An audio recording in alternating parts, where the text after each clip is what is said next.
बिस्मिल्लाहिर्रहमानिर्रहीम अल्लाहुम्मा सल्ली अला सय्यिदना मुहम्मद वाला आली मुहम्मद। अस्सलाम वालेकुम viewers, welcome back to my channel. Hopefully आप सब लोग खैरियत से होंगे, ठीक ठाक होंगे, खुश होंगे, आबाद होंगे। मेरी दुआ है कि अल्लाह ताला आप सब लोगों को हमेशा खुश रखे, आबाद रखे।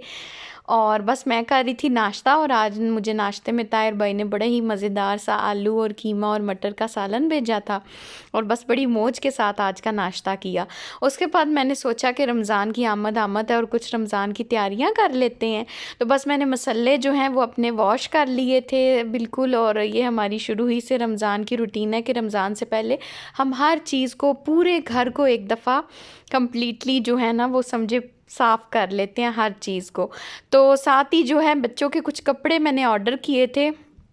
गुजरात जाने का प्रोग्राम था, तो फिर मैंने, और ज़ियान का रिज़ल्ट भी था, तो मैंने सोचा कि इनके कुछ कपड़े मंगवा लूँ।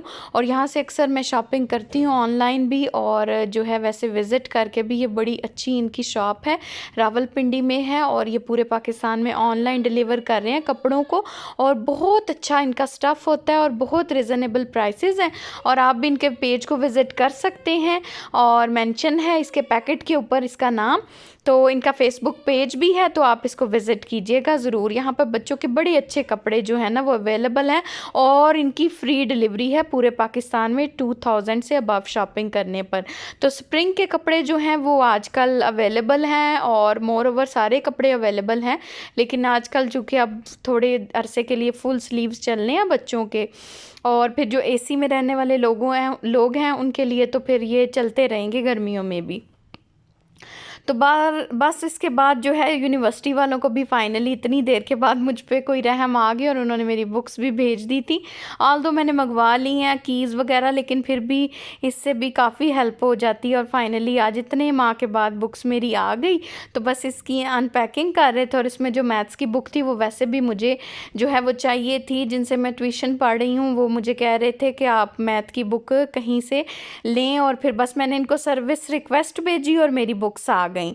तो जो मसाले थे वो मेरे हो गए थे जो ड्राई, और उसके बाद मैंने इस पे लगा ली थी इत्र। और बस रमज़ान से पहले मामा भी ऐसे ही करती होती हैं, सारे मसाले वगैरह वॉश करके उसके ऊपर कोई अच्छी सी इत्र लगा देती हैं। और उनका मानना है कि बस ये रमज़ान की जो है ना वो हम एक तरह से रमज़ान को वेलकम करते हैं। ये जेस्चर्स हैं हमारे रमज़ान को वेलकम करने के। तो अल्लाह ताला बस हैरोफियत से रमज़ान आए, और अल्लाह पाक हमारी इबादत को अपनी बारगाह इलाही में कबूल करे। तो बस उसके बाद मैंने इसके ऊपर थोड़ी सी इत्र वगैरह लगाई, और इसको नमाज पढ़ के फिर मैंने पैक कर दिया। और साथ ही जो है वो हमने कुछ घर की तैयारियाँ श्यारियाँ कर ली। और इसके बाद जो है वो मैंने नमाज़ पढ़ी, और बच्चे भी मेरे साथ नमाज़ पढ़ते हैं, और मैंने जो है कुरान शरीफ पढ़ा। और उसके बाद जो है वो बस रूटीन के काम चलते रहे। तो कुरान शरीफ पढ़ी थी मैं, और बस ये आयत पे आकर हमेशा मेरा नुक्ता ठहर जाता है। और ये आयत है सूरह यासीन की, और इसका मतलब यही है कि अल्लाह ताला तो जब बस किसी चीज़ का इरादा कर लेता है तो बस वो कहता है और वो हो जाती है। कुन फ़यकुन, इन्नमा अम्रुहु इज़ा अरादा शैअन अन यक़ूल लहू कुन फ़यकुन। तो बस हमारे ईमान का तकाज़ा है, और अल्लाह ताला हम लोगों को इतना पुख्ता ईमान दे और इतनी ताकत दे कि हम लोग अपने अल्लाह को पहचान सकें और उसकी कुदरत को पहचान सकें कि हमारा अल्लाह हर चीज़ पर कादिर है। और साथ ही जो है वो मैंने कुछ सैम्पलिंग करवाई थी, अपने नॉर्मल टेस्ट करवाए थे, और मुझे बाजू में इतना दर्द हो रहा था कि इस दफ़ा पता नहीं उन्होंने मेरे साथ क्या किया कि बस वहाँ पर मुझे ना इतनी पेन भी थी और क्लॉट भी जम गया था, और बस ऐसे लग रहा था कि कोई एब्सेस बन जाएगा। तो फिर चलते हैं किचन में गई, तो मैंने सोचा आज क्या करूँ। रात को मैं ड्रामा देख रही थी जाने जहाँ, और उसमें जो है शहराम ने बड़ा ही फरमाइश करके जो है ना वो आयज़ा खान को बोला कि मेरे लिए आप कड़ी बनाएं और साथ में चावल। तो बस वो मैंने ड्रामा देखा, और मेरा रात को ही दिल कर रहा था कि बस अभी मुझे कहीं से चावल और कड़ी आ जाए। तो बस फिर मैंने अपने दिल को बोला कि थोड़ा सा हौसला कर लो, इंशाल्लाह कल तुम्हें जो है ना वो कड़ी और चावल मिल जाएंगे। तो सुबह सुबह उठी और मैंने बस तैयारियां श्यारियां की, और मैंने फिर अपने लिए जो है ना वो कढ़ी चावल बना लिए। और बस जो है ना, ड्रामे भी एक ज़िंदगी में, एक मेरा मानना है, मुझे सबका नहीं पता, मेरी एक ज़ाती राय है कि इंसान को काफ़ी सारा जो है ना वो एक माइंड डाइवर्ट हो जाता है, एक इंसान की एंटरटेनमेंट हो जाती है। और इस चीज़ को भी अपनी ज़िंदगी में ज़रूर शामिल करना चाहिए। वो ड्रामे जो आपको थोड़ी सी तफरी दे रहे हैं, आपके दिमाग को थोड़ा सा सुकून दे रहे हैं, आपको कोई खुशी फराहम कर रहे हैं, या आपको मेंटली किसी किस्म का भी सुकून मिल रहा है, आप इंजॉय कर रहे हैं, तो आप उसको ज़रूर देखें। और पाकिस्तानी ड्रामा इंडस्ट्री काफ़ी जो है फेमस हो गई है। हर चीज़ के डिसएडवांटेजेस भी होते हैं, वो चीज़ तो अलग है, उस पे हमें डिस्कस नहीं करना। लेकिन ये है कि मैं बहुत इंजॉय करती हूँ, और मैं तो अपनी ज़िंदगी में जो है ना, वो कोई ना कोई ड्रामा जो मुझे अच्छा लगता है, मैं उसे बहुत इंजॉय करके देखती हूँ। और मेरे हस्बैंड जो हैं वो अक्सर मुझे कहते हैं कि तुम सुबह उठती नहीं हो, इसकी वजह ये है कि तुम रात को ड्रामे देखती रहती हो। तो बंदा क्या करे, अब तो वो मेरा जो टाइम होता है वो भी वीडियो एडिटिंग में लग जाता है, और मुझे अमूमन टाइम नहीं मिलता। लेकिन जब मैं थोड़ा सा मेंटली डिस्टर्ब हो जाती हूँ, तो मैं कोशिश करती हूँ कि मैं थोड़ा सा इसको एंटरटेन करूँ, और अपनी जो अटेंशन है इसको थोड़ा सा जो है ना डाइवर्ट करूँ, और अपने जहन को जो है रिलैक्स करूँ। तो मेरी रिलैक्सेशन का यही एक ज़रिया है, और मैं इसको भरपूर इंजॉय करती हूँ। तो मेरी तो आपसे रिक्वेस्ट है कि आप भी ज़रूर अपनी जिस्मानी जो हमारी नशो नुमा है, या जो हमारी हेल्थ है, उसके साथ साथ सबसे इम्पॉर्टेंट है कि अपने हम मेंटली जो है ना सेटिस्फेक्शन का भी ध्यान रखें। मेंटली जो है अपने आप को हम लोग इतना रिलैक्स ज़रूर करें कि हर वक्त एक जैसी सिचुएशन से, ज़ाहिरी बात है कौन है जिसकी ज़िंदगी में टेंशन नहीं है, परेशानियाँ नहीं हैं। तो ज़रूरी नहीं है कि हम हर वक्त इसी चीज़ में अपने दिमाग को परेशान रखें। ज़रूरी है कि हम इसको किसी दूसरी सिमत लेकर जाएं, ताकि हमें थोड़ा सा जो है हमारे दिमाग के, हमारे न्यूरॉन्स और हमारे जो नर्व्स हैं उनको थोड़ी सी रिलैक्सेशन मिले। ओ व्हाटएवर, इसमें अगर आप खाने में आपको अच्छा लगता है, आप कहीं खाने जाएं, खाना खाने जाएं, अगर कुकिंग में, आपकी बेकिंग में है, या किसी भी चीज़ में, म्यूज़िक में है, तो आप कोशिश करें कि इसको जो है अपने दिमाग को जो है वो थोड़ा सा रिलैक्स करने की कोशिश करें, जैसे आपकी मर्ज़ी है। तो बस बड़े मज़ेदार से, बड़े क्रिस्पी से, आज मैंने इसमें पुदीना भी डाला था, और बड़े मज़ेदार किस्म की मेरी कढ़ी चावल जो हैं वो रेडी हो रहे थे। और बस मैं जो हो ना साथ साथ पकोड़े फ्राई कर रही थी, और साथ साथ कढ़ी बनाई, और फिर मैंने खूब सारा इसके ऊपर धनिया डाला, और जो है हरी मिर्चें काट के डाली। और साथ साथ मैंने देखा हमारे गेस्ट बेड्स थे, मैंने उनकी सेटिंग करनी थी सारी, उधर से सफाई करवानी थी। और बस ये है कि काफ़ी जो है ना वो डस्ट, धूड़ मिट्टी यहाँ पर आती है, और मेहमान आए तो यहाँ की प्रॉपर सफाई होती है, अदरवाइज़ ये बिल्कुल डेड ही रहते हैं। और जब मेहमान आते जाते हैं तो फिर इनकी जो है ना वो काफ़ी वेंटिलेशन हो जाती है। तो मैंने खोल दी थी इनकी खिड़कियाँ, और कुछ डस्ट थी, काफ़ी सारी डस्ट थी। बाथरूम भी जो है गंदे तो नहीं होते, लेकिन डस्ट की वजह से काफ़ी गंदे फिर लगते हैं। तो बस फिर हमने मिल के, सब ने स्टाफ के साथ मिल के, मैंने जो है वो कुछ सफाइयाँ की, सारे एरिया को साफ़ किया, और जो है बस वैक्यूम किया, क्लीन जहाँ थे वहाँ से वैक्यूम किया सारा।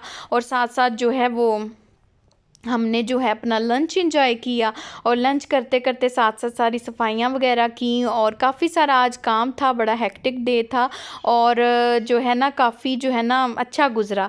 और यहाँ पर मैं आपको दिखा रही हूँ कि जी सनसेट का व्यू बड़ा खूबसूरत सा, देखें सूरज डूब रहा है, अब माशाल्लाह दिन बड़े हो रहे हैं, और जो है बड़ा अच्छा सा समर की फीलिंग्स आ रही हैं। और लंच में भी अब समझे मज़ा आ रहा है। सर्दियों में तो बस लंच का इतना कोई ख़ास टाइम नहीं होता था फिक्स, क्योंकि दिन इतने छोटे होते थे, और बस फिर रात को कहीं भूख लगती थी, और फिर हम लोग डिनर और लंच इकट्ठा ही समझे कर लेते थे। और फिर अक्सर ऐसा भी होता था कि रात को 11 बजे कोई ना, वो हमारे पंजाबी में कहते हैं कि कोई नई जो है ना वो क्या सेटिंग हमने करनी है, तो वो बस फिर हम रात को जो है ना लेट नाइट क्रेविंग्स में कभी कोई चीज़ खा रहे हैं, कभी कोई चीज़ खा रहे हैं। तो समर में बड़ा अच्छा जो है ना रूटीन रहती है।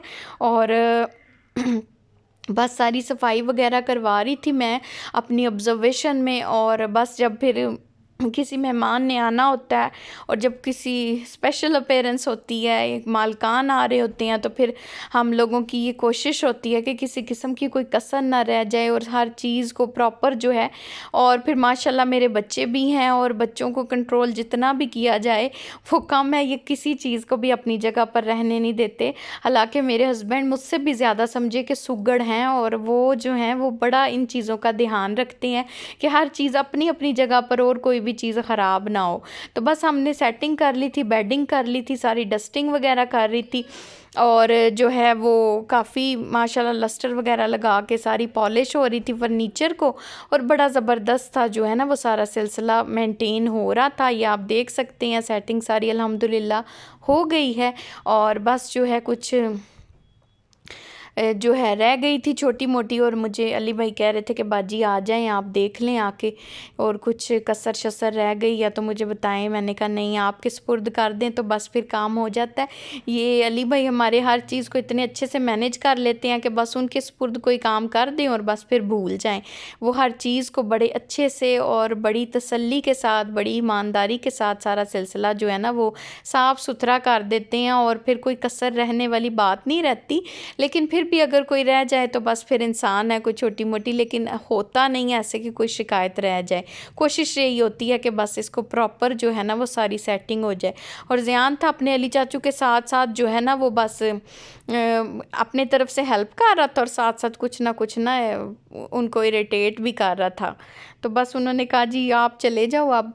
तो बस साथ साथ जो है वो हमारे प्लांट्स भी सारे आलमोस्ट समझे डेड हो गए थे विंटर की वजह से, क्योंकि इस दफ़ा कोई अखीर किस्म की सर्दी पड़ी थी। और फिर जो है बस, और ये था हमारा बस किचन वाला एरिया था, और साथ में बस इधर से अली भाई सारी सफाई कर रहे थे। और ये टेबल काफ़ी जो है वो रूटीन में होता है, डस्ट पड़ती रहती है इसके ऊपर से, डेली डस्टिंग होती है, लेकिन फिर भी जो है ना काफ़ी स्ट्रेन्स वगैरह इसके ऊपर रह गए थे, तो वो इसको जो है ना वो फिर ज़रा सरफ शरफ लगा के साफ़ कर रहे थे। और बस ये फ़ाइनल काम था, उसके बाद बस हर चीज़ को सेटल करना था। और मेहमानों के आने पे यही होता है कि मैं बस इसीलिए सारी तैयारियां पहले कर लेती हूँ, ताकि काफ़ी सारी चीज़ें जो होती हैं वो फिर पेंडिंग हो जाती हैं, और सफाइयाँ भी एक हार्ड टास्क होता है, और उसको भी सारा तरीके से सेट करना होता है। तो इसलिए हम कुकिंग वाला जो हमारा डिपार्टमेंट है और कुकिंग वाला जो हमारा सेगमेंट है ना वो एक दिन पहले कंप्लीट कर लेते हैं। तो ये था जी मेरा ड्रेसिंग, और मेरे हस्बैंड ने इसके नीचे लगा दिए थे कुछ इसके जो है ना फुट्स वगैरह लगवा दिए थे, क्योंकि नमी की वजह से ये नीचे से सारा डेड हो रहा था। तो उन्होंने बस बड़े अच्छे से इसकी सारी सेटिंग करवा दी, बड़ी प्यारी सी। और बस फिर जो अपने रूम का एरिया था वो मैंने अपने हस्बैंड के सुपुर्द किया, और वो मुझे कह रहे थे कि बस मुझे पॉलिश दे दो, और ये मैं सारा फर्नीचर वगैरह मैं पॉलिश कर देता हूँ। और वो फिर बस इसकी सारी सेटिंग उन्होंने की कमरे की, और मैं बाकी का सारा काम देख रही थी। और ये मेरा जो है ना वो खुला था बस हल्का सा ड्रेसिंग, और बस नूरे फातिमा ने ना तबाही प्रोग्राम शुरू कर दिया। और बस फिर छोटे छोटे काम करते करते सारा दिन गुजर गया। और ये था जी हमारे घर का छोटा सा एक टूर मैंने आपको कराया, होपफुली आप लोगों को पसंद आया होगा। और जो है हमारी रिहाइश और हमारा सारा एरिया मैंने कोशिश किया कि काफ़ी चीज़ें मैं आपके साथ जो है वो डिस्प्ले कर दूँ, एक्सप्लेन कर दूँ। तो होपफुली आपने इंजॉय किया होगा। और बस अल्लाह ताला से दुआ है कि अल्लाह ताला आप सब लोगों को हमेशा खुश रखे, आबाद रखे, अपने हिफ्ज़ मान में रखे। अगर चैनल पर नए हैं तो इसको सब्सक्राइब कर दीजिए, और अगर वीडियो अच्छी लगी है तो इसको लाइक करें, और अपने फ्रेंड्स एंड फैमिली के साथ शेयर ज़रूर कीजिएगा। तो मुझे जी दीजिए इजाज़त। हमने किया इसके बाद थोड़ा सा डिनर, और इतनी सख्ती और इतने काम के बाद फिर हमने प्रोग्राम बनाया कि हम कुछ ऑर्डर करते हैं, और हमने फिर अपना ऑर्डर इंजॉय किया। तो आप भी इंजॉय करें अपनी फैमिली के साथ, मुझे दुआओं में याद रखिएगा, और मुझे मेरी फैमिली को भी। अल्लाह ताला आप लोगों को खुश रखे, आबाद रखे। Thanks for watching us, stay blessed, hope to see you around इंशाल्लाह। अल्लाह हाफिज़।